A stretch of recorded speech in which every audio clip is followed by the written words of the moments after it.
Welcome to Falcon's Jupitor IELTS Listening Series.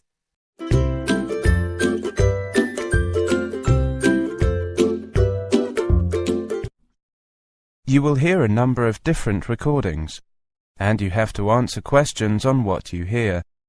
There'll be time for you to read the instructions and questions, and you have a chance to check your work. All the recordings will be played once only. The test is in 4 sections. At the end of the test, you will be given 10 minutes to transfer your answers to your answer sheet. Now turn to Section 1. Section 1.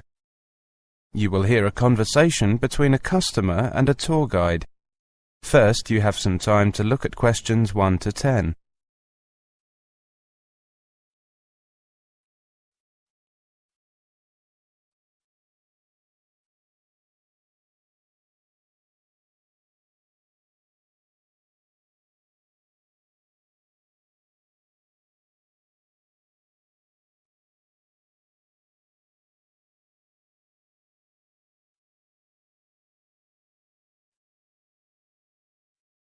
Now listen carefully and answer questions 1 to 10. Good morning. I've heard that you offer walking tours of the city. Yes, we do. We have 4 walks. Did you have any particular one in mind? Not really. Actually, I don't know anything about your tours. Could you... Of course. Here's our leaflet. Let me take you through it. Our main walk is a comprehensive one of the city centre, lasting a whole afternoon. It is quite long, but takes you to all the main sites and a few lesser-known ones. As you can see, we take in the castle, the cathedral, the historic houses along the riverside, and the city gate. Halfway through, we stop at the oldest pub in the city, the Cat and Dog, for refreshments. That looks very interesting. I see you have a walk that just takes in the castle. Yes, it spends more time examining the castle and its history. The first tour I mentioned visits the castle briefly, but this one includes visits to all the exhibits there and a longer walk along the castle wall. I heard something about... yes, there it is, the ghost walk in the evening. Ah, yes. This is a very popular tour. You'll need to book ahead for this one. The tour starts here at 8 p.m. every evening except Mondays and finishes here at about 2 hours later.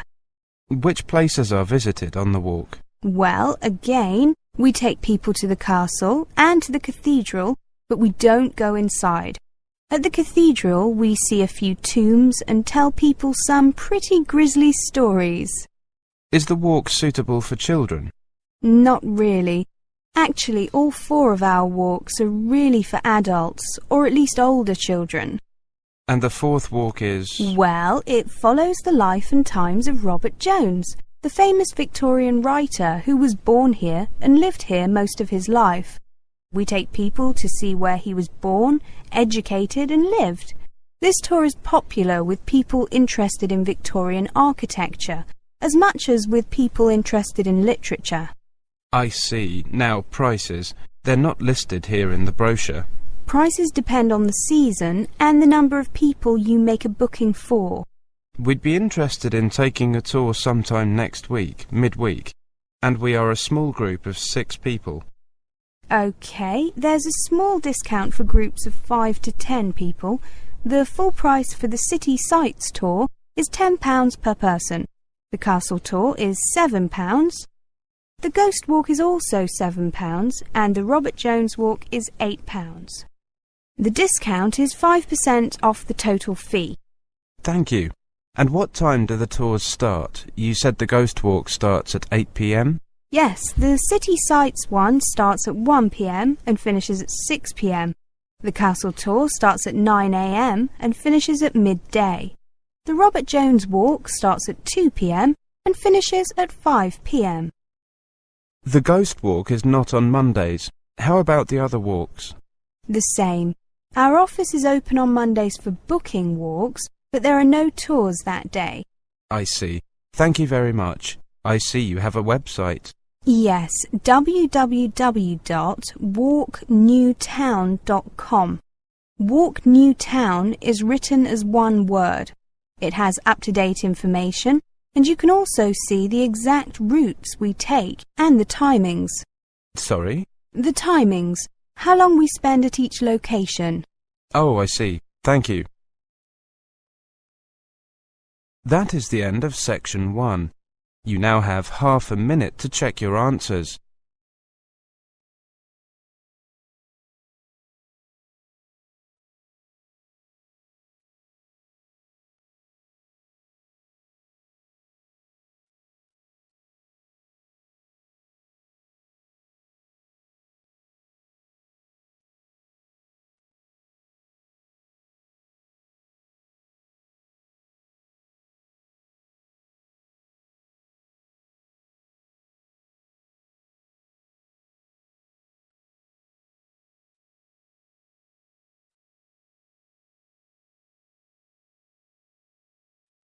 Now turn to section 2. Section 2. You will hear a presentation on tips about managing money. First, you have some time to look at questions 11 to 20. Now listen carefully and answer questions 11 to 20. Welcome everyone.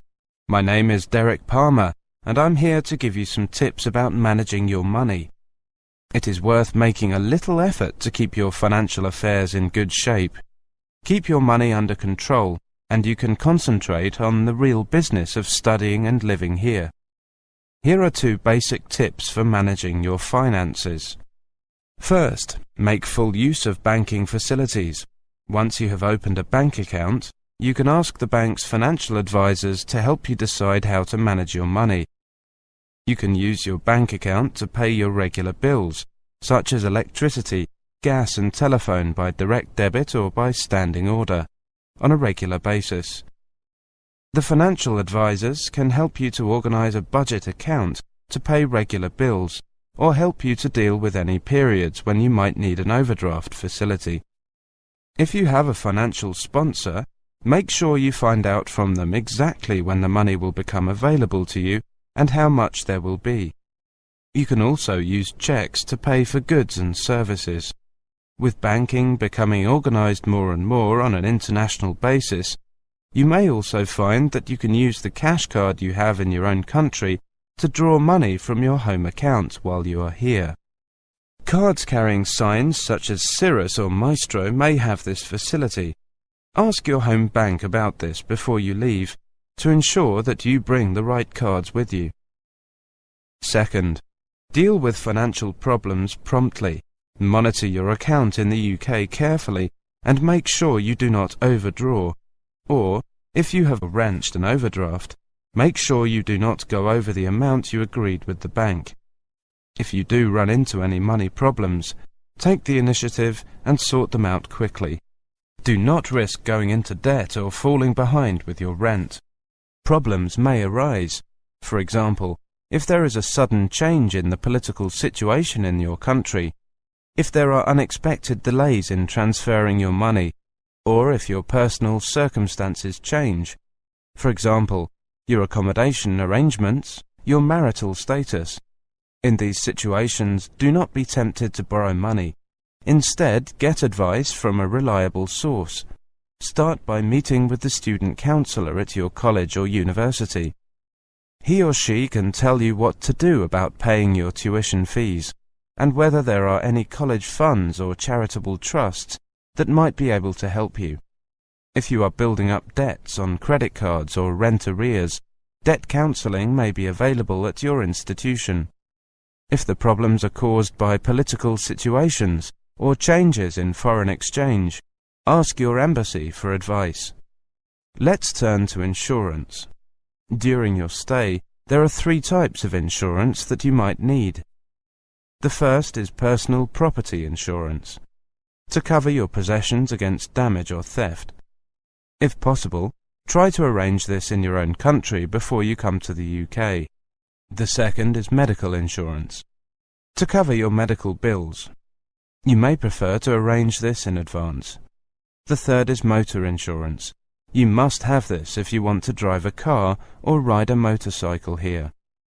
For each type, there are many different insurance policies available, so look around until you find one that meets your needs, including your budget. You will find a range of insurance companies listed in your local telephone directory, and your bank or building society may also be able to offer you an insurance policy. Many insurance companies have special policies for students. Ask the welfare advisor at your college or university for advice. Make sure that you understand all the conditions before you agree to a policy. When you are considering a particular policy, ask yourself some questions. What will be paid out to me when I make a claim? Some personal property insurance policies, for example, only pay you the second-hand value of your lost possessions. New for old policies will pay you the full cost of replacing the item, but they tend to be more expensive. Are there any conditions attached to the policy? Some medical insurance policies will not cover you for pre-existing medical conditions. That is, conditions you already have when you take out the policy.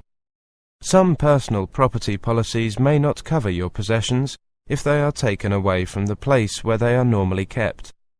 For example, if you take your CD player to a friend's house, are there any exceptions to the policy? For example, a medical insurance policy may not cover you if you play a dangerous sport. Now let's look at... That is the end of section 2. You now have half a minute to check your answers.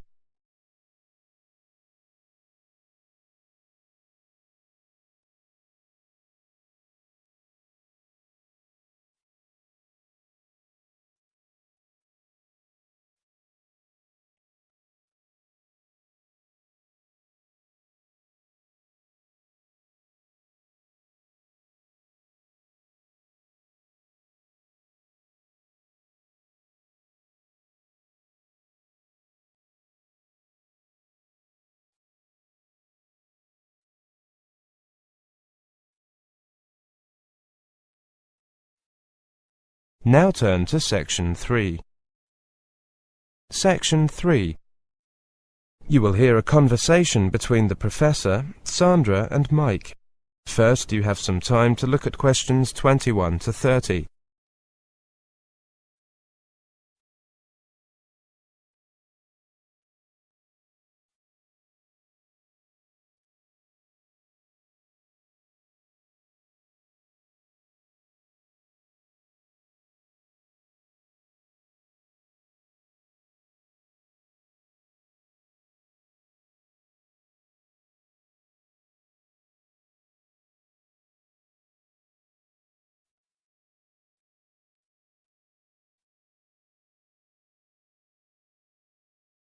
Now listen carefully and answer questions 21 to 30.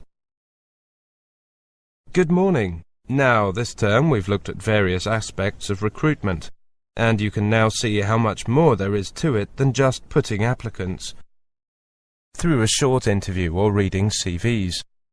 Now, today's tutorial is just to recap some of the main points regarding recruitment. I'd like you to imagine that you are managers, and we will discuss how different applicants would fit into the team or group they have to work with. We'll look at some examples later. You can select someone, even a friend, who has all the right qualifications. Then you can also check that they have a lot of experience, that they've done the sort of tasks that you want them to do in your company. But you need to know if they have the right character, don't you? Precisely, Sandra. If they start work and you realize that they just don't get along with everybody else, you've got a problem? Exactly, Mike, exactly. They might have contrasting views on how to do something. They might not be able to get on with other members of your team. Even adding one person to a team can change the whole group dynamic, can't it? Absolutely. This could be particularly true with someone who is particularly outgoing or outspoken. Could company training reduce the possibility of this happening? Possibly, but company training tends to show new people how you do something at a particular company, rather than changing a person's character to suit your company. There's also the question of ability.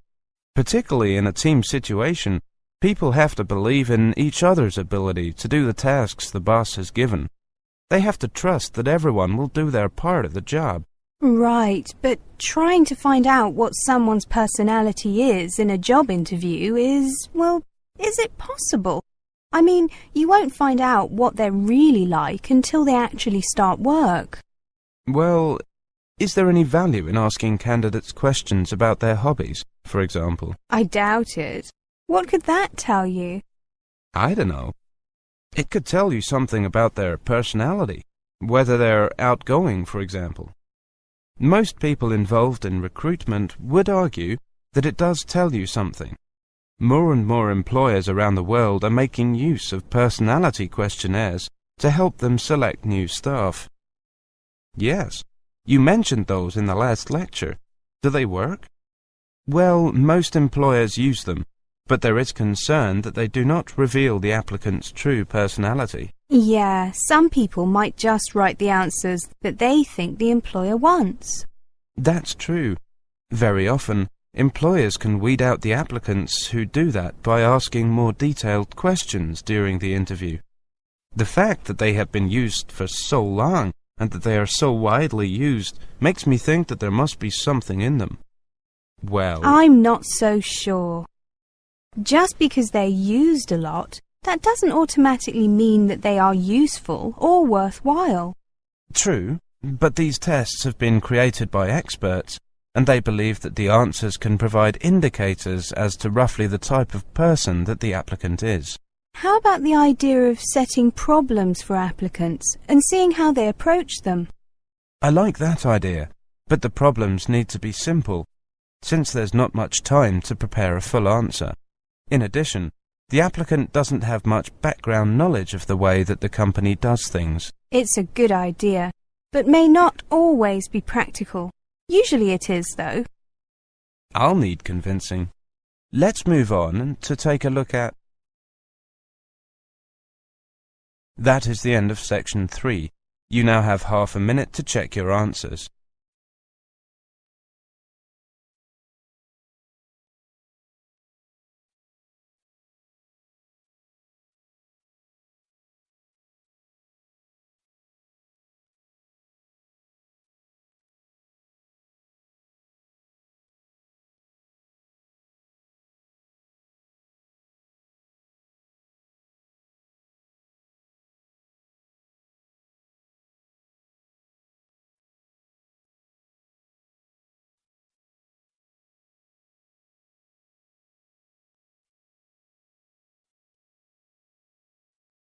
Now turn to Section 4.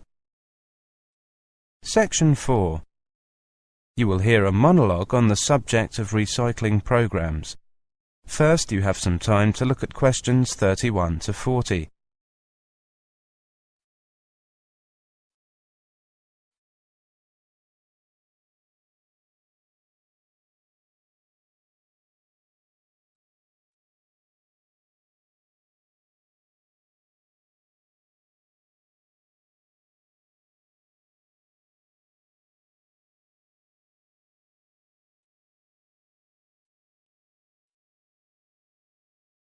Now listen carefully and answer questions 31 to 40. Today we're going to look at recycling programs. The confusion over what we can and cannot recycle continues to confound consumers. Let's look at plastics first, as they are especially troublesome, since different types of plastic require different processing to be reformulated and reused as raw material.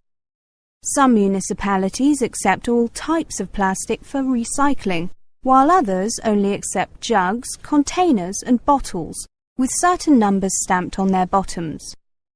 The symbol code we're familiar with, a single digit ranging from 1 to 7 and surrounded by a triangle of arrows, was designed by the Society of the Plastics Industry, or SPI, in 1988, to allow consumers and recyclers to differentiate types of plastics while providing a uniform coding system for manufacturers.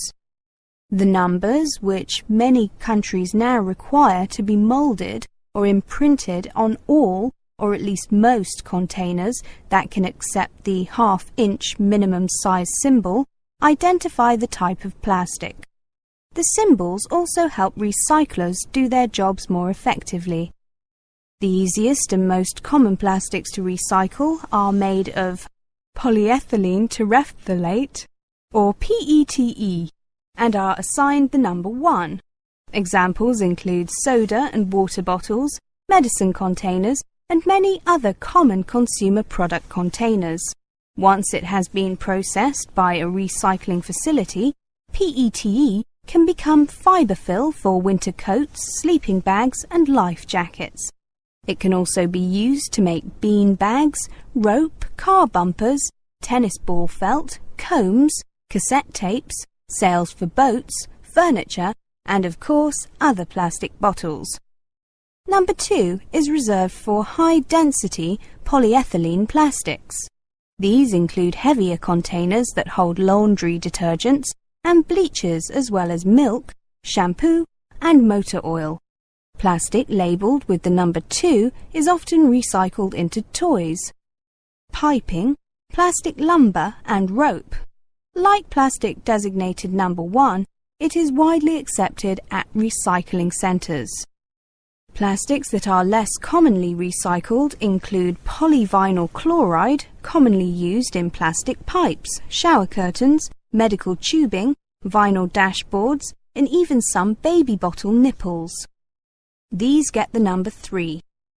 Like number 4, which include wrapping films, grocery and sandwich bags, and other containers made of low-density polyethylene, and 5, which are polypropylene containers used in Tupperware, among other products. Few municipal recycling centres will accept it due to its very low rate of recyclability. Another useful plastic to recycle is number 6, which is used in polystyrene or styrofoam items such as coffee cups, disposable cutlery, meat trays, packing peanuts, and insulation. It is widely accepted because it can be reprocessed into many items, including cassette tapes and rigid foam installation. Last, but far from the least, the hardest plastics to recycle are items crafted from various combinations of the aforementioned plastics, or from unique plastic formulations not commonly used, usually imprinted with a number 7 or nothing at all. These plastics are the most difficult to recycle and, as such, are seldom collected or recycled.